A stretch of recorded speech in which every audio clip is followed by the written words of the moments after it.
Cœur de patrimoine, Cédric Decoeur. Et on vient donc d'explorer cette fameuse déclaration de revenus et on va continuer à rester un peu dans cette sphère fiscale en accueillant donc Stanislas Vayen. Bonjour Stanislas. Bonjour Cédric. Merci beaucoup d'avoir répondu à l'invitation de Cœur de patrimoine aujourd'hui. Vous êtes avocat associé en droit fiscal au cabinet Allérion et on va s'intéresser au transfert, au changement de résidence, sous-entendu de résidence fiscale, bien évidemment. Quels sont les principaux motifs, finalement, qui, on va dire, poussent un contribuable à faire ce qu'on appelle donc ce transfert de résidence? Je dirais qu'il peut y en avoir trois. Le premier des motifs, c'est un motif professionnel. Son employeur va lui demander d'aller développer une activité à l'étranger et il décide de partir avec toute sa famille et à ce titre, il va devoir faire un transfert de résidence. La deuxième raison que l'on voit parmi nos clients, cela peut être une raison que je qualifierais de culturelle ou religieuse. Pour certaines raisons, vous avez des confessions qui souhaitent quitter la France pour rejoindre d'autres pays. Et puis vous avez des raisons, alors il y a une façon de le présenter, qui sont fiscales. Et c'est là où il y a une zone de risque, parce que quand on va sur ce terrain-là, on peut parfaitement quitter le territoire français parce que l'on recherche une fiscalité plus attractive. Mais si on le fait réellement et on ne garde pas de lien avec la France. Oui. Sous cette réserve, le transfert de résidence... On n'essaye pas de jouer avec la ligne jaune. C'est ça. Bon. Alors, justement, on quitte quand même les fourches collines de Bercy, et donc, forcément, il y a des défis juridiques, entre guillemets, à prendre en compte. Quels sont les principaux... Alors, on va pas faire une fiche ultra détaillée, non, on reste quand même à la portée de tout le monde, mais voilà, quels sont les principaux défis juridiques qu'un contribuable doit avoir en tête, prendre en compte, travailler, imaginer, au moment où il se dit, tiens, je vais partir? Alors, déjà, je pense qu'il y a un point qui est intéressant, c'est que les choses sont simples aujourd'hui.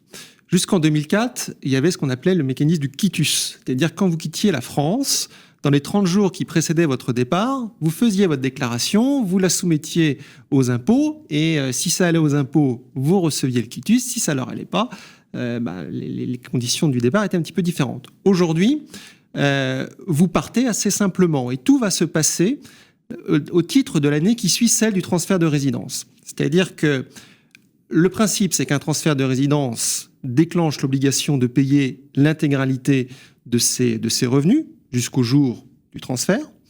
Si, postérieurement à votre transfert de résidence, vous continuez à avoir certains revenus de source française, comme des revenus locatifs de location immobilière, ces revenus seront également déclarés. Tout ça se fera au moment d'établissement de la déclaration dont vous parliez avec Jérôme Barré juste avant.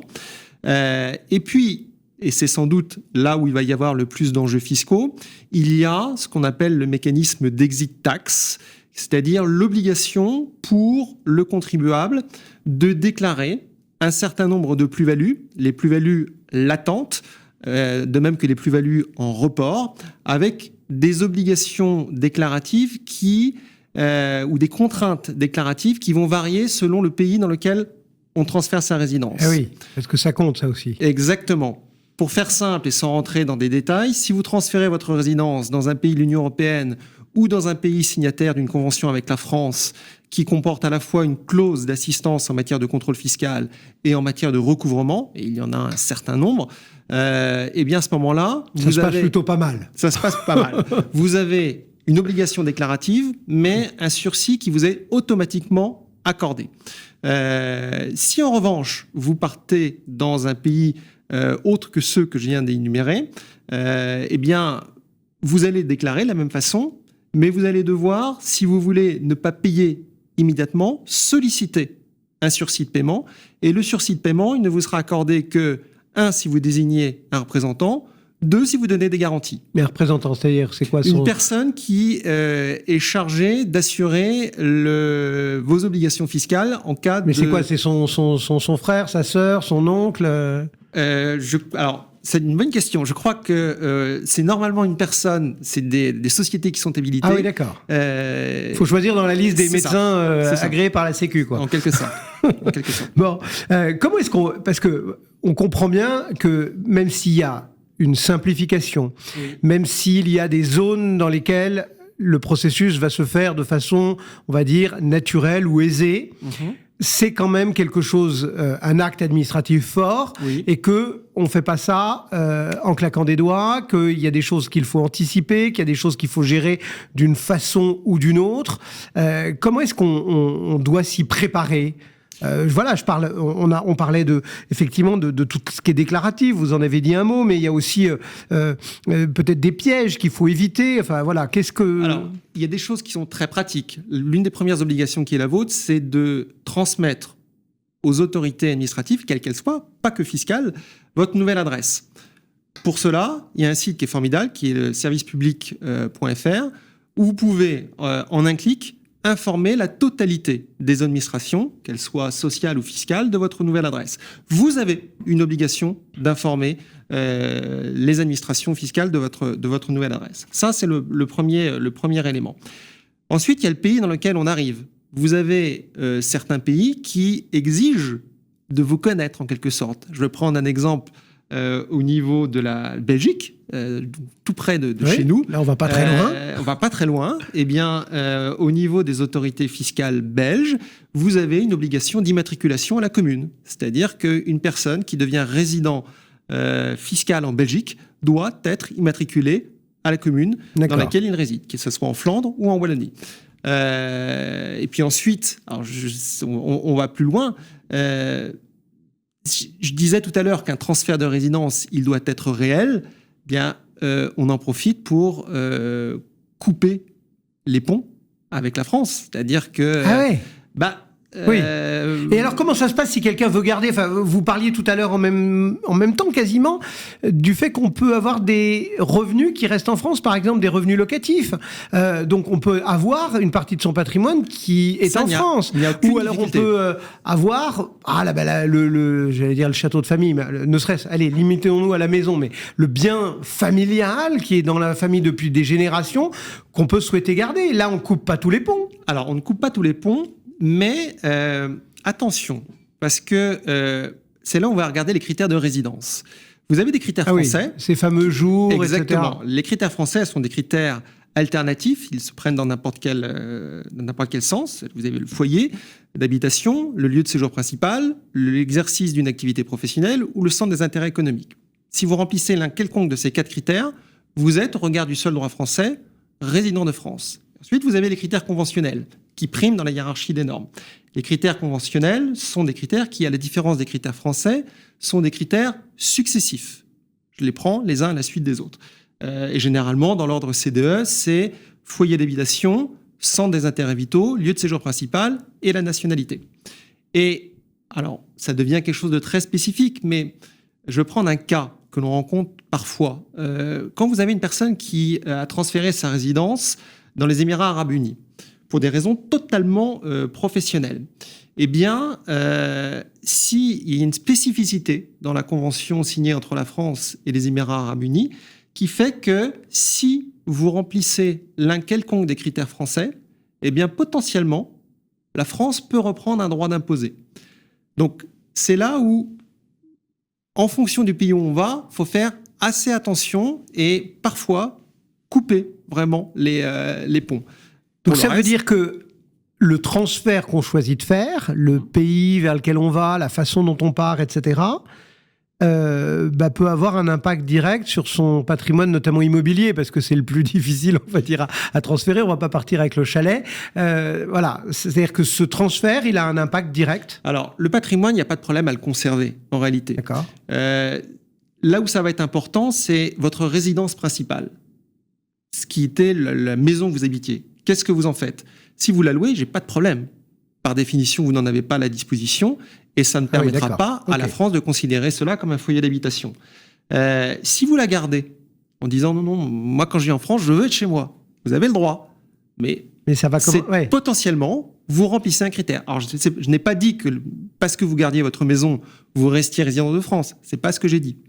Mais vous gardez un pied en France qui, sous réserve des autres critères, peut vous permettre... Il y a un petit truc qui titille, quoi. C'est ça. Ouais. Mais pour le reste, gardez tout votre patrimoine immobilier, tout ce qui est loué, il n'y a aucun sujet. Aucun sujet.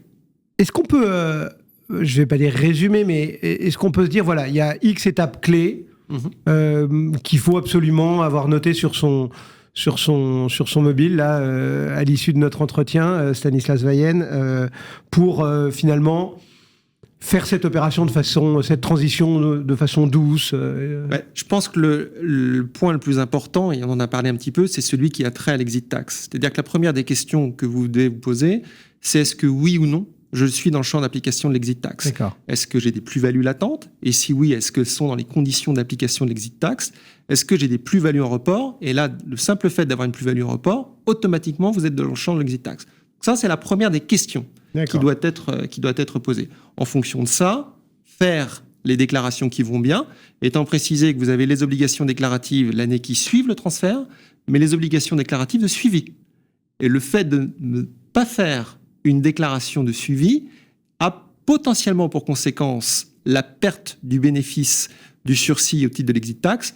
Vous avez certes une possibilité de régularisation. L'administration fiscale vous met 30 jours, vous met en demeure dans les 30 jours de régulariser. Mais si vous ne le faites pas, si vous laissez passer, on sort du bénéfice. Donc ça, c'est à mon avis la première la chose la plus importante à avoir en tête. Alors là, c'est, on va dire, la vie courante. Et puis, si on a décidé de partir, il peut aussi se passer le bout de la vie. Et donc, une succession, un testament, etc. Est-ce que là, pour le coup, le fait qu'on ne soit plus résident français, ça change la donne? Pas forcément. Et ça va dépendre un petit peu des pays dans lesquels on part. D'un point de vue fiscalité, d'un point de vue règles applicables, normalement, on vous applique les règles d'une succession d'un point de vue fiscal du pays dans lequel vous êtes décédé.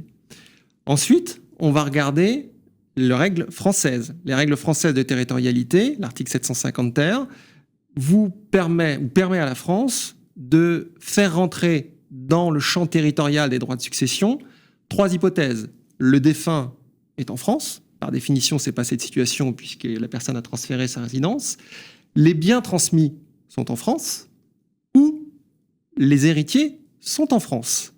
Donc ça, vous voyez bien que la France permet éventuellement de reprendre les choses. Ensuite, on va regarder la convention. Il y a beaucoup plus de conventions qui ont été signées par la France en matière de succession qu'il y en a en matière de donation. En matière de donation, il n'y en a que 9. Ah oui. En matière de succession, il y en a quand même beaucoup plus. Et là, la convention va permettre en fait de déterminer les modalités d'imposition selon la nature du revenu. Mais grosso modo, tout ce qui est actif immobilier restera taxable en France. Le reste, on arrivera généralement à ne pas le soumettre à imposition en France. Eh bien voilà, vous en savez un petit peu plus ce matin sur ce transfert de résidence et la fiscalité qui s'y applique. Merci beaucoup, Stanislas Weyen, donc pour le cabinet Allez Rayon. Nous, on poursuit Cœur de patrimoine ce matin et on va s'intéresser à de nouvelles générations d'investisseurs. À tout de suite. Cœur de patrimoine, Cédric Decoeur.